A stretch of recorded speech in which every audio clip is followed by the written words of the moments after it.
This podcast is rated E for everyone. Hello, everyone, and welcome to another episode of Nifty Ninty. I am your host, Matt Tuna Turner, and this is the podcast where we run down everything Nintendo every single week. I've got a really great show for you guys this week. There have been a few really notable releases as well as some pretty great news, including Nintendo dropping the ban hammer on some people. Not to mention some PoGo news, and we're celebrating a birthday. Plus, I have another great review for you guys. So, why don't we get right into this week's show? Let's start with this week's new releases.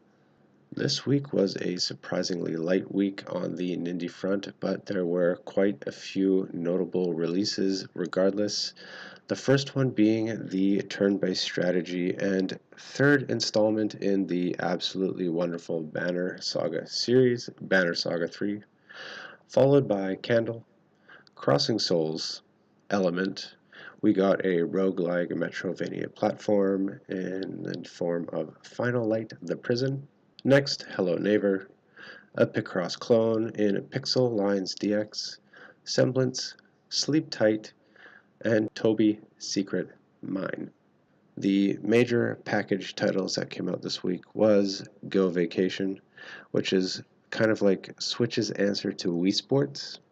There's a bunch of mini games, multiplayer, co-op. It looks very family friendly, the kind of game that you would bring your Switch to your aunt or uncle's or maybe even your grandmother's place, and everybody would get together around the TV and play these various mini games. And of course, the biggest release this week, and actually I've picked this game up as well, Mega Man X Collection. Mega Man X was probably the best game in the Mega Man franchise, especially during the 16-bit era. It took the familiar Mega Man formula and added exploration as well as item and ability upgrades, not to mention a pretty cool story. So I'm looking forward to diving into one of these games, and you can guess what question I have for you guys later in the show regarding Mega Man X, especially if you've been paying attention to the last few episodes, but we'll get into that a little bit later. For now, why don't we move on to this week's headlines. The first story to cover is the wonderful indie game Enter the Gungeon. Enter the Gungeon is getting a free update and some DLC. This brand new DLC dropped on the Switch this week and adds a bunch of new weapons as well as some new items and enemy types to the popular roguelike shmup game. It is exactly what the game needed. Even though the game was released in 2016, so it's a couple years old, this has people coming back to it and making the game feeling fresh all over again. Next, we have a little bit of news on the PoGo front. Pokemon Go has introduced lucky Pokemon. Those of you out in parks and other areas of your city searching for Pokemon will come across these lucky Pokemon pretty randomly. Lucky Pokemon require less Stardust to power up than your regular Pokemon, so you won't have to spend as much to get them to their maximum CP. According to Niantic's post, a Pokemon is more likely to become lucky the longer it is spent in your Pokemon storage. So, Pokemon from the game's launch 2 years ago probably have a better chance than something you've caught recently.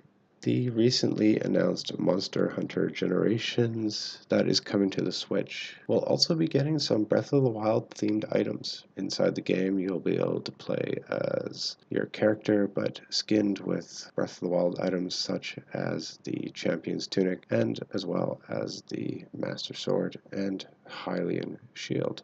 And it's not just Link that you can dress as. You can also cosplay inside of Monster Hunter Generations as a wonderful little Korok. So those of you playing Monster Hunter, Miss DeFritas, if you're listening, I know that you will probably be looking forward to this a lot.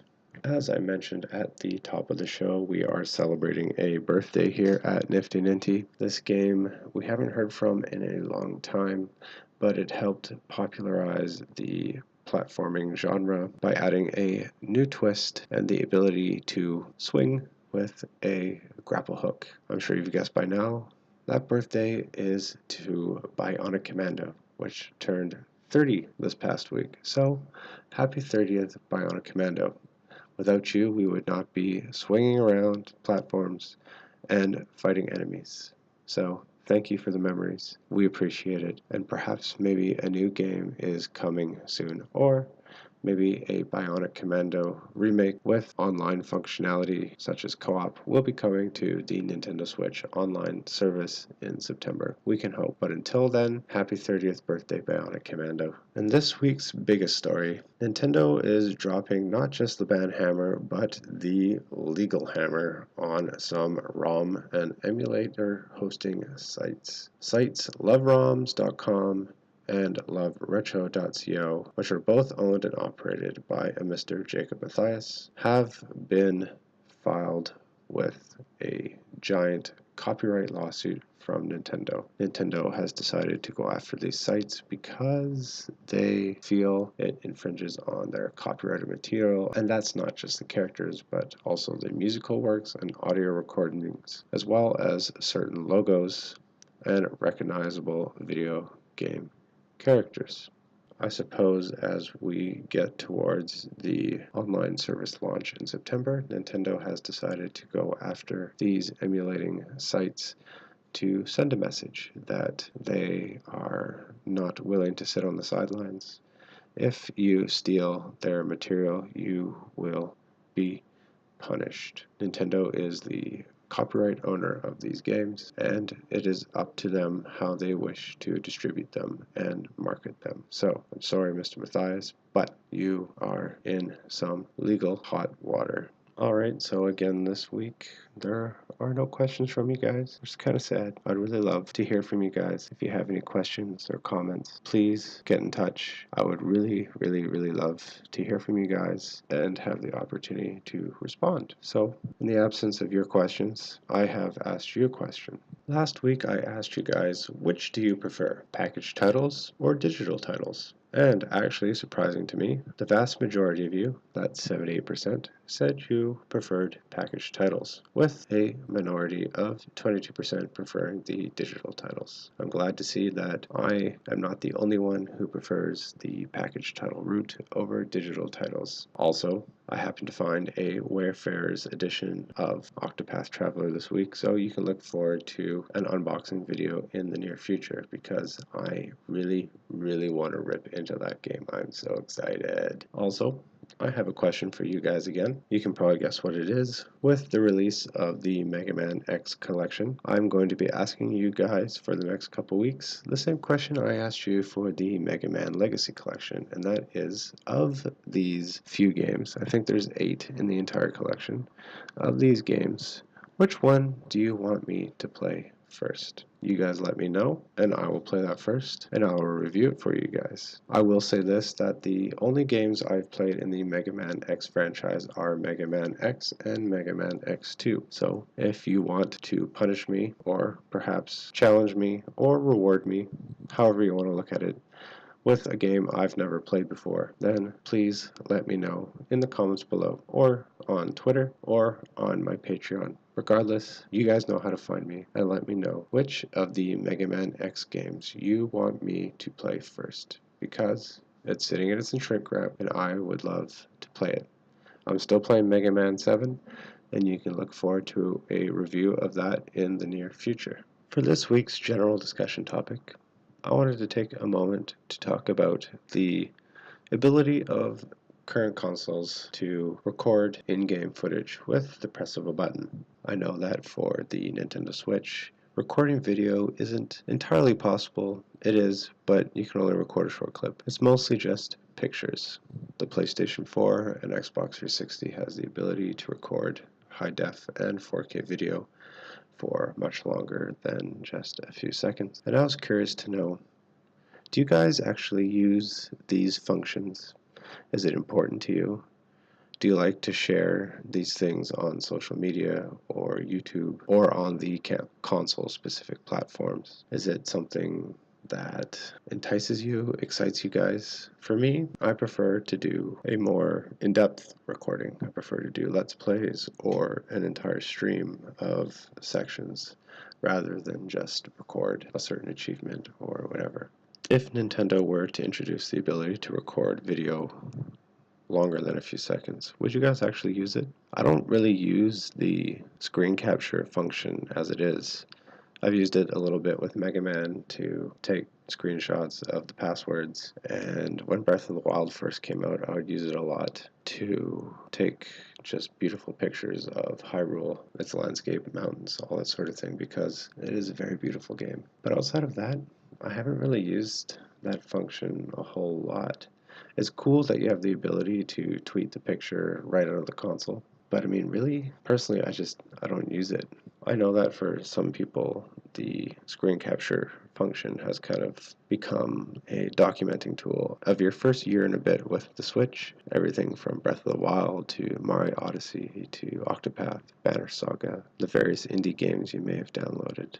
Not to mention screenshots of the news or your favorite title in the eShop. But I'm curious if that is the majority of you, or if those people are just in the minority. I do think it's cool to be able to share these images with your friends, social media, that sort of thing. But overall, I don't actively gravitate to the screen capture function. In fact, I'd kind of forgotten about it. For the longest time, I was taking pictures of the Mega Man passwords with my phone. I'd completely forgotten that I could screen cap it on the Switch. And then I remembered, oh yeah, there's a button there. I can just screen cap it and then I can record the password later. So I started doing that. But it wasn't my first thought, and that's kind of telling. Even with my Xbox, my first thought isn't to go, oh, that was cool. I should save that video. Is that your guys' first instinct? Is it your first instinct to go, oh god, I have to capture that, click? The Nintendo Switch does make a cool sound when you screen cap something. It's you know, the shutter, it's cool. Not gonna lie, but in terms of like video or sharing it, is that something you guys actively do? Is it your first instinct? Or does it just sit on your SD card and maybe one day you show it to a friend? Do you guys get excited from the ability to capture your accomplishments, or in this case, just something beautiful? I know when the Switch first launched, I was all about capturing just beautiful landscapes of Breath of the Wild, trying to make these beautiful photos and sharing them on Twitter. But as time went on, I've honestly just forgotten about the function altogether. I've actually forgotten about the ability to tap amiibos on the Switch, to be honest, but we aren't talking about amiibos, we're talking about in-game capture. For me, I'd rather set up an actual capture device and capture entire sections of gameplay. So, how do you guys feel? As usual, I'll put a poll up on my Twitter page asking you guys, do you like in-game recording? Yes or no? If you guys like it, or even if you don't like it, please do vote on this poll, or you can let me know in the comments below how you feel about in-game recording. Does it excite you? Does it not excite you? Do you enjoy sharing these things with your friends? Or is it something you just keep personally to yourself and it sits on your SD card or internal hard drive? Let me know. I'm curious. You guys know how I feel about it. I've actually kind of forgotten about the feature altogether, but I'm sure there are a lot of you who actually use this to their full ability and may even change my opinion or teach me something new about the functionality altogether. So please go vote on the poll or leave a comment below and let me know what you think. Alright, moving on to this week's game review. I did promise you guys that there would be a newer game coming, that it wasn't all going to be retro games here, because I know that the last few games that I've reviewed have been retro titles, and that's not entirely my fault. It's just that those games I happen to have readily available, and I wanted to revisit them or play them for the first time. Anyways, this week finally have a new game, new-ish game I should say, because it is almost a year old at this point. It came out in October of 2017. It's currently July of 2018. But I hadn't gotten around to reviewing this game, and it is a game I absolutely adored. So this week we are reviewing Super Mario Odyssey, a game that I purchased as a package title for the Nintendo Switch. When Nintendo announced a new Mario game was coming during E3 2017, the world erupted. Then they said it was in the same vein as Mario 64 and Mario Sunshine, and I think I heard gamers everywhere scream in joy. A few short months later, and Nintendo dropped Super Mario Odyssey. Did it live up to expectations? Mario pioneered the platforming genre over 30 years ago, and Odyssey takes that formula and builds on it. Even a game released in 2017 to a well-defined genre can take an old formula and make it feel fresh. In Mario, you go from kingdom to kingdom collecting moons to power his spacefaring ship, the Odyssey. Each of these kingdoms is like its own mini sandbox, complete with their own currency, shops, costumes, and other collectibles. You can complete these kingdoms in almost any way you want, and collecting all the moons is challenging and fun. Plus, this makes it very easy to add new kingdoms through DLC. One of the best things about Mario Odyssey is that once you defeat Bowser, the game isn't over. There's a whole second part of the game to add more replayability to an already 20 plus hour experience.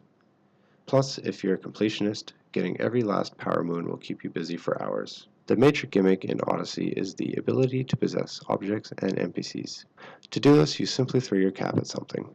This is necessary for certain puzzles and can also make finding certain moons easier. Not to mention, possessing a rampaging T-Rex is a ton of fun. Mario Odyssey makes full use of the Switch's features. Collecting moons or beating down baddies is great on the go, and while there are extensive motion controls, you don't necessarily need to use them. Nintendo pioneered the 3D platformer with Mario 64 with tight controls, and Super Mario Odyssey is no different. Jumping with Mario is simple and just feels right. All of Mario's tricks are back, wall jump, triple jumps, etc. This time though, there are added motion controls.